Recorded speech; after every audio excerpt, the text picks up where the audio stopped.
So on that last slide, we said the interquartile range and the 5-number summary. So let's talk about now what the 5-number summary is.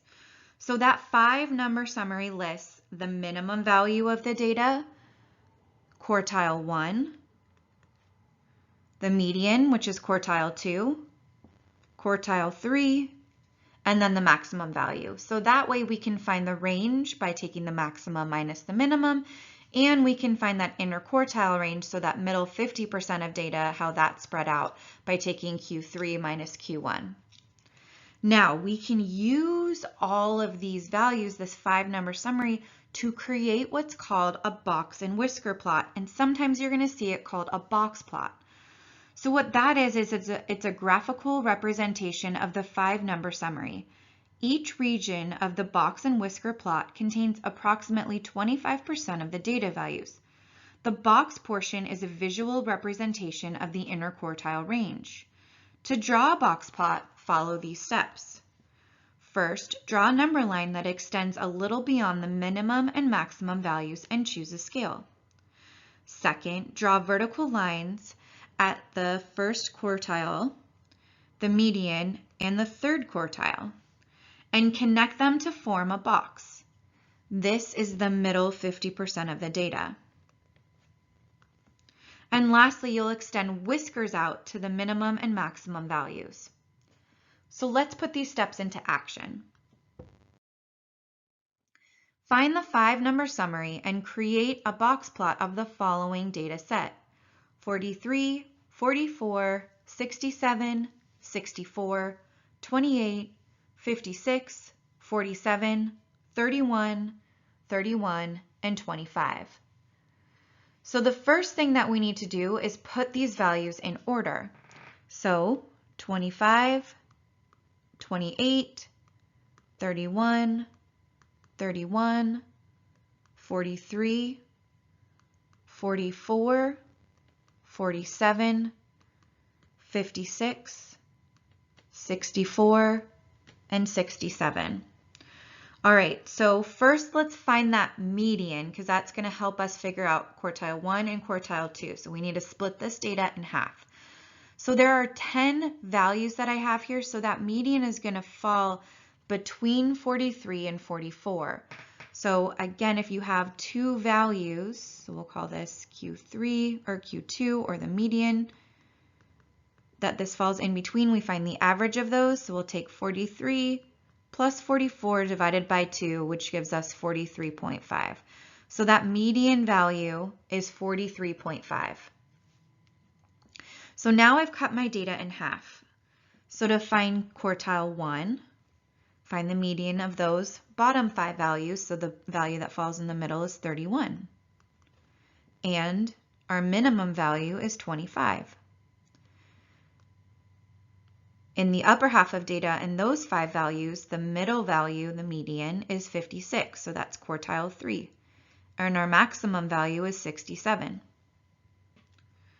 So now we can use this to create a box plot. So the first thing we want to do is create a number line. So I'm going to have my number line start at 25 and go up by 5. So 25, 30, 35, 40, 45, 50, 55, 60, 65, and 70. So now I've hit my maximum value. All right, so the next thing that we do now that we have our number line, step 2, is to draw vertical lines at Q1, the median, and Q3. So Q1 is 31, so that's going to fall about here, and I'll draw my vertical line. The median is 43.5, and Q3 is 56. So I've drawn my 3 vertical lines at each of those places, and then I'll connect these to form a box. So this is the middle 50% of the data. And now I'll extend whiskers out to the minimum and maximum values. My minimum value is 25, so I'll draw a whisker out to that. And my maximum value is 67, so I'll draw what's called a whisker out to that. So this is a really great way to show a visual representation other than a histogram of quantitative data. So Really cool. You can actually use Desmos. You can also use Excel or Google Sheets to create a 5-number summary in BoxPlots. So I'm going to show you guys how to use this on Desmos. So for the first thing, and you don't have to do this part, I just feel like it's a little bit easier so we don't have to type out the list of values every time. I just type out the list of values and I call it L. So you'll just type L equals, and then you'll use brackets. And I really hope that you're following along as you're watching this video. You've Desmos open on another browser so that you can try this out yourself. So you'll put in 43, So 43, comma 44, comma 67, 64, 28, 56, 47, 31, 31, and 25. So what's cool is it tells you it's a 10 element list, so that's how you can always go back and make sure you didn't miss any. And the other thing that's great about this is we do not have to put this in order. So now that I have that list, to find that 5-number summary, what we'll do is we'll right on here, you're going to see this keypad. So click on that. And then you're going to go to functions. When you hit the functions tab, and depending on how large your window is, the functions tab may show up right here. So you'll click the functions tab and you're going to go down to statistics. And this is where, again, you can see all of these different things that you can use. So we want stats. So the other option is you can actually just type in stats too, if that's easier for you, instead of using the functions. If you type in STATS, this will pop right up. So we want the stats for our list that we created. So we'll put stats and then L in parentheses. When I do that, you'll see here, I'm going to move this keypad down. It's given us the minimum is 25, the quartile 1 is 37, the median is 43.5, quartile 3 is 56, and the maximum is 67. These are the exact same values I found by hand, but we found them in like 5 seconds using Desmos, which is awesome. Now, you can also continue on with this and have Desmos create a box plot for you. So to do that, again, you could go back to this function list, go down to the statistics, and you'll see BoxPlot should be in here. Yeah, visualizations, BoxPlot. This is how you can also make histograms. But so you can use the function from there, click on that BoxPlot, or you can just type in BoxPlot. And then parentheses, we want it to create a box plot from list L. And just hit enter and you'll see, so right now in looking at this, I don't see the box plot. However, and we want it to actually not exclude outliers, we want those shown. So, but that's because again, this is our number line and the smallest value that this data set takes on is 25. So I need to move my screen, my window, so that I can see where the values lie. So here we can see, let's make this a little bit smaller. Let's see. Yeah, there we go. We can zoom out. So we can see our box and whisker plot is created, and this is just like the one that we did by hand. So those whiskers extend out to 25 and up to 67. We have this box in the middle, 50% of the data that starts at Q1, ends at Q3, and there's a line in the middle that shows where that median or Q2 is. So this is a great way to use technology to create these box and whisker plots, as well as getting that 5-number summary.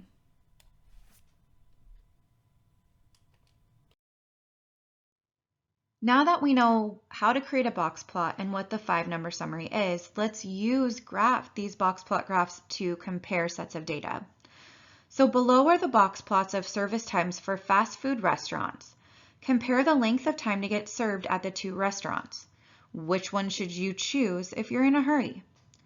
So in looking at this, we can see right off the bat that store 2 has a slightly shorter median service time of 2.1 minutes versus store 1 of 2.3 minutes. But in store 2, the service times are less consistent, and we can see with how spread out the data is. So it has a much wider spread. The quartile 3, so 75% of the data, are 2.9 minutes in core 1. So 2.9%, or sorry, 2.9 minutes, 75% of the service time falls within 2.9 minutes in store 1 versus store 2 where 75% of the data falls within 5.7 minutes.